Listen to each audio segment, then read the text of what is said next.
Before I start, I'm going to briefly describe the house this happened in. There's also a small encounter before this other one happened that I'll add. When these encounters happened, I was around 21 and renting with my older brother, his girlfriend, and 2 other guys that are close friends of both the brother I was living with and my second eldest. The house we are renting was a pretty large 2-story that had 2 massive tiled living rooms, one upstairs and one downstairs. Upstairs had 2 staircases, one in the middle and one at the front door. One led to the living room downstairs and one to the garage. Our kitchen was upstairs, toward the back of the house near my bedroom. We had 2 balconies, one near our kitchen overlooking the backyard and in the distance the city, and one at the front of our house in the living room. Downstairs had the living room that led into our garage, into our laundry, which led to a balcony outside with a ramp to the fenced-off pool area. It also had a toilet, bathroom, and toward the front of the house, through the garage, was a locked storage room and bedroom up a small hallway. Moving to the first encounter.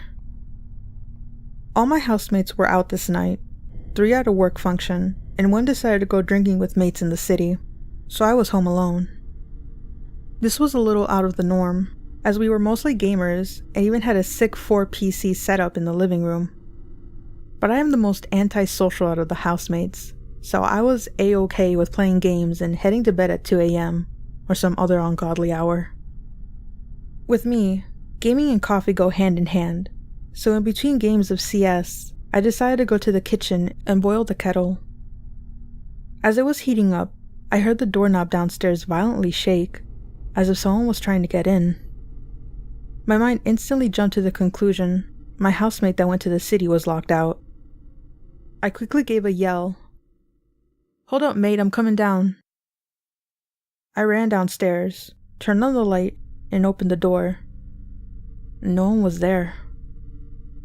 I gave a confused, "Hello?" to which there was no answer, and no movement. So I closed the door, locked it, went back upstairs, and continued making myself a coffee. Later on, when the housemate I thought was locked out came home, I asked him about it, and he said it wasn't him, which I kinda knew already, but just confirming that he didn't try to drop back in for something. The next few months were quiet, and we were admittedly pretty sloppy with leaving doors unlocked. So really, anyone could have come in and gone while we were sleeping, and we'd be none the wiser, unless we were awake. Which leads me into the next encounter I had. The footy was on, and my brother loves it, so he goes out and gets an aerial cable. He comes home and realizes that having one end in the TV and one out in the front balcony gives us perfect reception. So we watch the footy with no trouble and forget the cord is laying out there, with the door slightly open. I'm a bit of a nut when it comes to bugs, so when I realized a couple days later, I took the cable inside and closed the door, but forgot to lock it. It must have just been a day or so later. I was again playing CS, and I saw the curtains next to me start moving. My computer setup was directly behind to the sliding door to the balcony, with curtains covering halfway and the entrance being directly behind me. A bit further down me was one of my housemates' rooms, where he was sleeping. The curtains were moving for maybe 2 to 3 minutes, and while I knew they were, I wasn't really reacting to it, like it was out of the norm. At the start of one of my rounds, I had been taken out pretty quickly, so the next minute I was just watching my teammates do their thing, which was a little boring. This is where I noticed my curtains start moving more violently, so I quickly took the right earpiece of my headset off. This is where I heard, not wind, but something else moving the curtains, so I get chills. And look behind me to see someone starting to stand up behind my computer chair. My housemate that was in the room behind me had a blue shirt, and so did this intruder. So my first instinct was that it was him trying to scare me. So I quickly jump up and say something to the effect, "Ha! Nice try, man." The intruder instantly turns around, before I can even catch a glimpse of his face, and bails out of the balcony, onto my brother's car and down the street. I maybe realized what happened after a good like 10 to 15 seconds, quickly close the door, lock it, call the cops, and make a coffee. The next few days, I ran through maybe 1,000 times how things that night could have gone differently. Both nights, really. If it had been someone else, or they had the courage to go at me instead of run, I probably wouldn't have been in the mindset to really grasp the nature of the situation. And while the second intruder ran when I turned around, what was he planning on doing? If he wanted to sneak past me, he could have, by going towards my housemate's room and walking down the hallway, but instead creeps towards me. I have considered he was there to just rob us, but it raises the question why he'd try his luck at the one house on the street that has lights on inside, and keep committing to it upon realizing someone is awake near his entry point. I'll never know what his intentions were, and while that area isn't known for assaults or murders, turning around at that moment may have saved me from injury, or worse.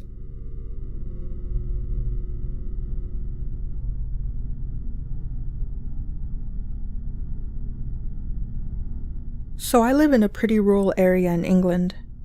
There's one fairly small city nearby, and so since everything is so sparse, people tend to be quite friendly and welcoming, and people do things that, in large cities or populated areas, you would never get away with. For example, I often leave my front door unlocked at night, or my bike unlocked on my lawn. It's a trustworthy place, and although crime is present, it's definitely not a big issue. I just turned 18, but I think at the time of this story, I was still 17. I'm also a dude, and so stuff like this doesn't usually happen to me. One day, I was chilling at the bus stop on my way into the city center, where I walk about 10 minutes to college. I had only just gotten there, and it must have been about 11 a.m., so there wasn't any rush or any cars around or anything. After a few minutes, a car pulls up to the bus stop where I'm standing and rolls down the window. I didn't think that was weird. I often get asked for directions around where I live, so I assumed this is what they wanted. I see it's a small, but very raggedy and dirty old lady driving the car, and she's alone. Her car smells a bit weird, as if she'd just been driving through a swamp, but the smell was coming from the inside. I say hey and ask her if she needs anything, and she tells me she's now going to the city and asked if I need a ride.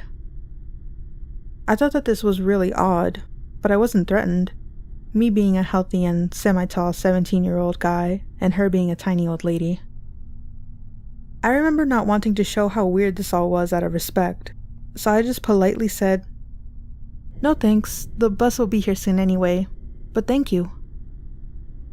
This is where things got a little weird, because she begins persisting and getting visibly angry. She says again that I should get in the car, and once again, I just simply say no, expecting her to drive away. I begin to think that maybe this lady had some kind of mental issues due to her raggedy look and weird mannerisms. At this point, she's kind of just staring at me, kind of how you look at something when you're trying to process why it's happening, as if she's expecting me to just get in her car. I say once more, trying to be more aggressive, that I don't want to ride. She looks as though she's going to get out of the car for a second, but in all the fuss, I didn't even notice the bus approaching down the long stretch of road. She seems to notice it coming too, and simply drives away, seemingly offended that I didn't get in the car. I got on the bus and just forget about the whole interaction. I remember thinking afterwards if I knew this woman, or if she might be friends with my mom, but I'm certain I had never seen her before. I'd certainly remember her strange rough look and bad smell. I haven't seen her around my area ever since. TLDR. A strange old lady offered me a lift and acted offended when I didn't get in her car. Weirded me out.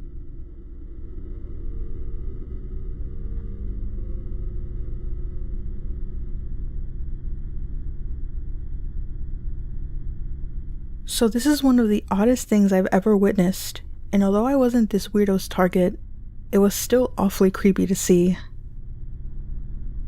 I was 16 and on a road trip to Florida with my best friend Cal and my parents. We decided to stop over at a cheap motel in West Virginia to sleep for the night. We get there at about 10 p.m., and being two teenage girls who'd been sitting in a car for the last day, we were still wound up. We explored, running into this group of guys with thick southern accents. They tried their hand at awkward teenage flirting before giving up. I will never forget Cal's excuse for not giving her number. She told them she'd accidentally microwaved her phone last month. So, we just parted ways knowing they were normal, albeit awkward teenage boys. Cal and I kept exploring the hotel's floors before deciding to race each other down the first floor's main hallway, sort of right next to the lobby.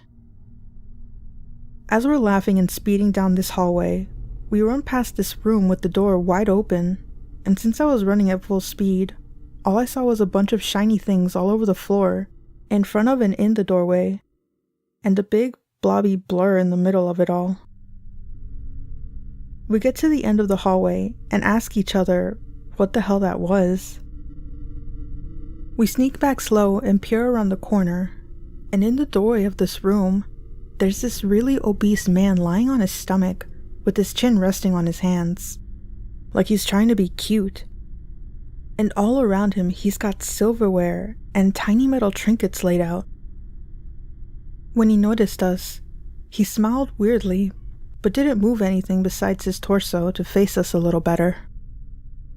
We sprint back to my parents' room, but they're out getting food, so we're alone. We freak out / make fun of the situation for like 15 minutes, then decide to go back down. On the stairway from the second floor, we run into the same group of boys from earlier. One of them asks if we saw the same weird guy down there, and when we say yeah, the guys start freaking out. One of the kids tells us that his little brother, not sure how old, had been walking down the hallway from their room on the other end of the first floor to the vending machines, and that weird guy called out and stopped him, asked him if he wanted to come in his room, and offered him one of his weird trinkets. The kid had the good sense to say, no freaking thanks. But what the hell was that guy trying to get a kid in his room for? I think the hotel manager eventually stepped in and made the guy close his door. I hope the kid's parents complained and/or called the cops. I was too young to even realize how messed up that was. So to make light of it, Cal and I nicknamed the guy the Wiggling West Virginia Spoon Man. Made for a really wild story that no one believed when we got back to school after break.